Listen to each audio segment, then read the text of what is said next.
Hi friends, welcome to Shri Kaushik kitchen. అందరికీ భోగి శుభాకాంక్షలు. ఈరోజు గులాబ్ జామున్ రెసిపీ ఎలా చేయాలో చూసేద్దాం. దీనికోసం నేను ఎంటీఆర్ గులాబ్ జామున్ పౌడర్ తీసుకున్నాను.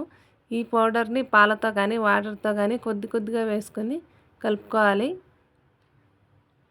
మనం చపాతీ పిండి కలుపుకున్నట్టు కలుపుకోవాలి.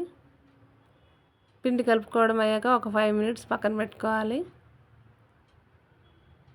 ఈలోపు మనం షుగర్ పాకం రెడీ చేసుకోవాలి. దీనికోసం 1/2 kg షుగర్ తీసుకున్నాను. మనం ఏ గ్లాస్తో అయితే షుగర్ తీసుకుంటామో అదే గ్లాస్తో వాటర్ తీసుకోవాలి. ప్యాకెట్ పైన మెన్షన్ చేస్తారు మనం ఏ క్వాంటిటీతో షుగర్ తీసుకోవాలి ఆ ప్యాకెట్కి అని.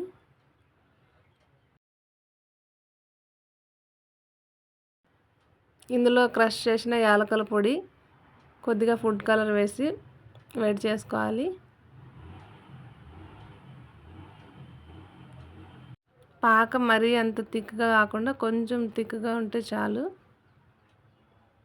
పాకం రెడీ అయ్యేలోపు మనం ఉండలు చేసి పెట్టుకోవాలి.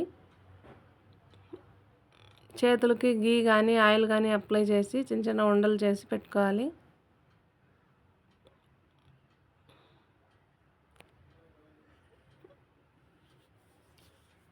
ఇప్పుడు పాకం రెడీ అయిపోయింది.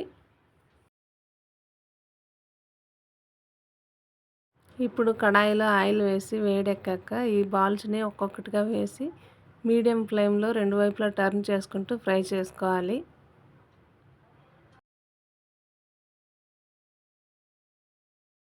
బాల్స్ ఫ్రై అయ్యాక ఒక 10 మినిట్స్ చల్లారాక పాకంలో వేసి ఒక 20 మినిట్స్ మూత పెట్టి పక్కన పెట్టుకోవాలి. అప్పుడు పాకం బాగా పడుతుంది.